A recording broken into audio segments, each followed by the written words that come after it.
ವೀಕ್ಷಕರೇ, ಇದೊಂದು big breaking news. Koppal ಜಿಲ್ಲೆ ಕುಕನೂರು ಪೊಲೀಸ್ ಠಾಣೆ ಸಬ್ ಇನ್ಸ್ಪೆಕ್ಟರ್ ನಿಂದ ಹಲ್ಲೆ ಮತ್ತು ಜಾತಿ ನಿಂದನೆ.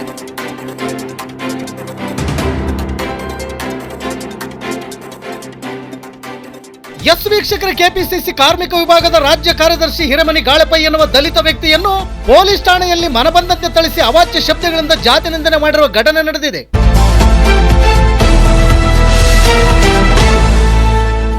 ಕೊಪ್ಪಳ ಜಿಲ್ಲೆಯ ಕುಕನೂರು ಪೊಲೀಸ್ ಠಾಣೆಯಲ್ಲಿ ಘಟನೆ.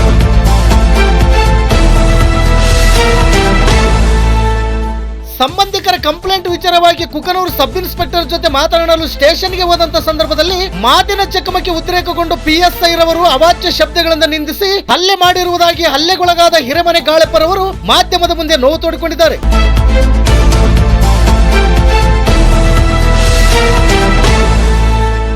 ಹಲ್ಲೆಗೊಳಗಾದ ಹಿರೇಮನೆ ಗಾಳಪ್ಪ ಮತ್ತು ದಲಿತ ಮುಖಂಡರು ಕುಕನೂರು ಪೊಲೀಸ್ ಠಾಣೆ ಮುಂಭಾಗದಲ್ಲಿ ಹಲ್ಲೆ ಮತ್ತು ಜಾತಿ ನಿಂದನೆಯನ್ನು ಖಂಡಿಸಿ ಪ್ರತಿಭಟಿಸಿದ್ದಾರೆ.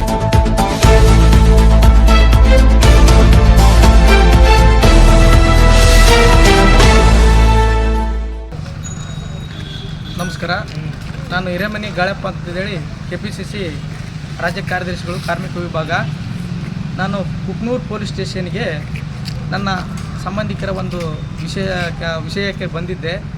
ಅಲ್ಲಿ ಬಂದ ಸಂದರ್ಭದಲ್ಲಿ ನನ್ನ ಸಂಬಂಧಿಕರಿಗೆ ನ್ಯಾಯ ಕೊಡಿಸಿ ಅಂತೇಳಿ PSS ಅವರಿಗೆ ಹೇಳಿದಾಗ ಅವರು ನೇರವಾಗಿ ನನ್ನ ಕುತ್ತಿಗೆ ಪಟ್ಟಿಗೆ ಹಿಡಿದು, ನೀವೆಲ್ಲ 500 ರೂಪಾಯಿಗೋಸ್ಕರ ಚಿಲ್ಲರೆ ಕೆಲಸ ಮಾಡುವ ಮಾದಿಗೆ ಸುಳಿಯ ಮಕ್ಕಳು ನೀವೆಲ್ಲ, ನಿಮ್ಮ ಬಗ್ಗೆ ನನಗೆ ಗೊತ್ತದ, ರಾಜ್ಯಾದ್ಯಂತ ನೀವು ಏನು ಮಾಡ್ತೀರ ಅಂತ ಹಲ್ಕ ಕೆಲಸ ಮಾಡ್ತೀರ ಅನ್ನೋದು ಗೊತ್ತದ ನನಗೆ, ನಿಮ್ಮಿಂದ ನಾವೇನು ಪಾಠ ಮಾಡೋಕ್ಕಾಗಿಲ್ಲ ಅಂಥೇಳಿ ನನಗೆ ಜಾತಿ ನಿಂದನೆ ಮಾಡಿ, ನನಗೆ ಅಲ್ಲಿ ಕ್ಯಾಮ್ರಾ ಕೂಡ ಇದೆ ನೋಡ್ಬೋದು ನೀವು, ನನಗೆ ಸಿಕ್ಕಾಪಟ್ಟೆ ಹೊಡೆದು ಬಟ್ಟೆಗೆ ಹೋಗಿರ್ತಾರೋ ಆ ಥರನೂ ಕೂಡ ನನಗೆ ಹಿಂಸೆ ಕೊಟ್ಟರು.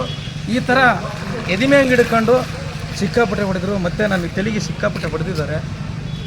ತುಂಬ ಪೇನ್ ಆಗ್ತಾಯಿದೆ ನನಗೆ, ಡಿಪ್ರೆಷನ್ಗೆ ಹೋಗೋ ರೀತಿಯಲ್ಲಿ ಆಗ್ತಿದೆ. ಈಗ ಜಸ್ಟು ಆಸ್ಪತ್ರೆಯಲ್ಲಿ ತೋರಿಸ್ಕೊಂಡು ಬಂದು ಒಂದು ಇಂಜೆಕ್ಷನ್ ಮಾಡಿದ್ದಾರೆ ಮೇಡಮ್ ಅವರು. ಇವಾಗ ಸ್ವಲ್ಪ ಸುಧಾರಿಸ್ಕೊಂತಿದ್ದೀನಿ. ಇಲ್ಲೆಲ್ಲ ತುಂಬ ಪೇನ್ ಆಗ್ತಿದೆ, ಕೈ ಎತ್ತಕ್ಕಾಗ್ತಾಯಿಲ್ಲ, ಆ ಥರ ಬಡಿದಿದ್ದಾರೆ. ನಾವಿಲ್ಲಿ ಕರ್ನಾಟಕದಲ್ಲಿದ್ದೀವೋ ಏನು ಬೇರೆ ರಾಜ್ಯದಲ್ಲಿದ್ದೀವೋ ಬೇರೆ ದೇಶದಲ್ಲಿದ್ದೀವೋ ಅಂತಂದೇಳಿ ನಂಗೆ ಫೀಲ್ ಆಗ್ತಾಯಿದೆ. ಇಂಥ ಒಬ್ಬ ಅಧಿಕಾರಿಗಳು ಏನು ಪೊಲೀಸ್ ರಕ್ಷಣೆ ಮಾಡ್ತಾಯಿದ್ದಾರೋ ಅಥವಾ ಏನು ಸಾಮಾನ್ಯ ಜನರನ್ನ ಏನು ನರ ಬಲಿ ಮಾಡ್ತಾಯಿದ್ದಾರೋ ಅಂತ ಗೊತ್ತಾಗ್ತಾಯಿಲ್ಲ ನನಗೆ. ತುಂಬ ನೋವಾಗುತ್ತೆ. ಇವರು ಪೊಲೀಸ್ ಡಿಪಾರ್ಟ್ಮೆಂಟಲ್ಲಿ ಇರೋದಕ್ಕೆ ಇವರು ಪೊಲೀಸ್ ಡಿಪಾರ್ಟ್ಮೆಂಟ್ಗೆ ಅವಮಾನ ಮಾಡ್ತಾಯಿದ್ದಾರೆ ಇವರು. ನಾನು ಎಷ್ಟೇ ಸರಿ ಸರ್, ನಾನು ಹೇಳಕ್ಕೆ ಬಿಡಿ ಸರ್ ಅಂತ ಹೇಳಿದ್ರು ಕೂಡ ನನಗೆ ಹೇಳಕ್ಕೆ ಬಿಡಲಿಲ್ಲ, ಬಿಡೋಕ್ಕೆ ಸಮಯನೇ ಕೊಡಲಿಲ್ಲ ನನಗೆ. ಹಂಗೆ ಹೊಡೆದ ಮಾಡಿದ್ರು ನನಗೆ. ಮತ್ತೆ ನೀನು ತಾಕತ್ತಿದ್ರೆ ಏನು ಮಾಡ್ಕೊಳೆ ಬೋಸುಡಿ ಮಗನ ಅಂತಂದೇಳಿ ಕ್ಯಾಮ್ರಾ ಮುಂದೆ ಹೋಗಿ ನನ್ನ ಎತ್ತಿ ಹೊಡಿದ್ರು ನನಗೆ, ಬಟ್ಟೆ ಥರ ಹೊಡಿದ್ರು ನನಗೆ. ತುಂಬ ನೋವಾಗ್ತಿದೆ ನನಗೆ. ಯಾಕೆ ಸರ್ ನಾನು ಕೇಳಿ ಸರ್, ನನ್ನ ಮಾತು ಕೇಳಿ ಸರ್ ಅಂದ್ರೆ ನನಗೆ ಮಾತಾಡೋಕ್ಕೆ ಬಿಡಲಿಲ್ಲ ನನಗೆ. ಆ ಥರ ಹಿಂಸೆ ಕೊಟ್ಟು ನನಗೆ ಹೊಡೆದಿದ್ದಾರೆ. ದಯವಿಟ್ಟು ನನಗೆ ನ್ಯಾಯ ಬೇಕು ಅಂತ ರಕ್ಷಕರು ಇರಬಾರ್ದು ರಾಜ್ಯದಲ್ಲಿ. ಎಲ್ಲ ನನ್ನ ಮಾದಿಗ ಸಮುದಾಯದವರಿಗೆ ಎಲ್ಲರಿಗೆ ನಾನು ವಿನಂತಿ ಮಾಡ್ಕೊಳ್ತಿದ್ದೀನಿ, ದಯವಿಟ್ಟು ಬಂಧುಗಳೇ ನನಗೆ ನ್ಯಾಯ ಕೊಡಿಸಿ. ಈ ರೀತಿ ಆಗಿದ್ದು ನನಗೆ ತುಂಬಾ ನೋವಾಗ್ತಾಯಿದೆ ನನಗೆ.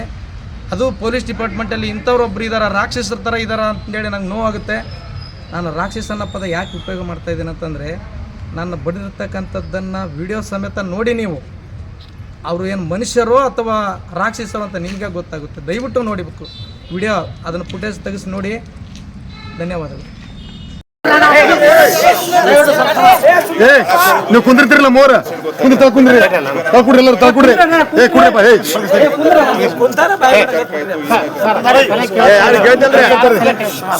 ಎಲ್ಲರೂ ಗೊತ್ತಾಗಿಲ್ಲ, ಯಾರನ್ನೂ ಗೊತ್ತಾಗಿಲ್ಲ. ನೀವು ಯಾರು ಪ್ರಕಾಶ್?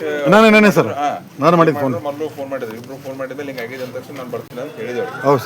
ಈಗ ಬಂದ್ಮೇಲೆ ಆ್ಯಕ್ಚುಲಿ ಏನು ಇನ್ಸಿಡೆಂಟು ಯಾವ ವಿಚಾರಕ್ಕೆ ಬಂದಿರು ಏನೂ ಗೊತ್ತಿರಲಿಲ್ಲ. ಅದು ಗಾಳಪ್ಪನ ನಾನು ಇವತ್ತು ನೋಡಿದ್ದು ನಾನು. ಈಗ ಗಾಳಪ್ಪನ ಬಾಯಿಲೆ ಏನಾಗುತ್ತೆ ಎಕ್ಸಾಕ್ಟ್ ಅವ್ರ ಬಾಯಿಲೆ ಕೇಳ್ಬೇಕಾಗಿತ್ತು. ಈಗ ನಾ PSI ಮಾತು ಕೇಳಿದ್ರೆ ಒಂದೇ ವರ್ಷ ಹೇಳ್ತಾನೆ, ನಿಮ್ಮ ವರ್ಷ ಏನೇನಿದೆ ಗೊತ್ತಾಗಬೇಕಾಯ್ತು ಮೊದಲು.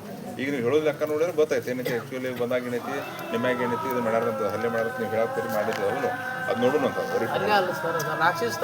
ಆಯ್ತು, ನೀವು ಹೇಳಿದ ಎಲ್ಲ ಆಯ್ತು. ಗಾಳಪ್ಪರ ರಾಕ್ಷಸ ಅಲ್ಲ, ರಾಕ್ಷಸನ ಆತ ತೆಲುಗಿ ಶಬ್ದ ಅವ್ರಿಗೆ ಡಿಸೈಡ್ ತಗೋತಾರ ಮಾಡ್ತಾ ತಡ್ರಿ. ನೀವು ಹೇಳಿರಲ್ಲ ಅವ್ರ ಮುಂದೆ ಅವ್ರು ಡಿಸೈಡ್ ಮಾಡ್ಲಲ್ಲ. ಇದ್ರ ಬಗ್ಗೆ ಏನೈತಿ ಗೊತ್ತಾ, ನೀವು ಕ್ರಮ ತಗೋಬೇಕಂದ್ರೆ SP ಸಾರ್ ಗೊತ್ತಾ ಆರ್ಡರ್ ಕೊಟ್ಟಿರ್ತಾರೆ. ಹೌದಾ, ಬರ್ತಾರೆ. ಬಂದ್ಮೇಲೆ ಏನೈತಿ ಗೊತ್ತಾ, ನಾವು ಚರ್ಚೆ ಮಾಡಿ ಅವ್ರ ಮ್ಯಾಗ ಆಕ್ಷನ್ ಡಿಪಾರ್ಟ್ಮೆಂಟಲ್ ಆಕ್ಷನ್ ಏನು ತೊಗೋಬೇಕಂತ ಹೇಳ್ತಿರಲ್ಲ, ಅದನ್ನ ಏನೈತಿ ಗೊತ್ತಾ SP ಸಾಹೇಬ್ 5,000 ಲೆವೆಲ್ ತೊಗೋಬೇಕಾಗ್ತದೆ.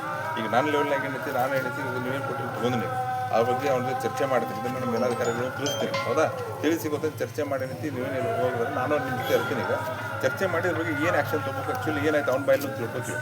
ಹೌದಾ, ತಿಳ್ಕೊಂಡು ಇದ್ರ ಬಗ್ಗೆ ಒಂದು ಎನ್ಕ್ವೈರಿ ಮಾಡಿ ಅದಕ್ಕೇನು ವರದಿ ಸಲ್ಲಿಸಕ್ಕೆ ಬರುತ್ತೆ ಎಲ್ಲರೂ ತೊಗೊಂಡಿಸಿದ ಇಲಾಖೆ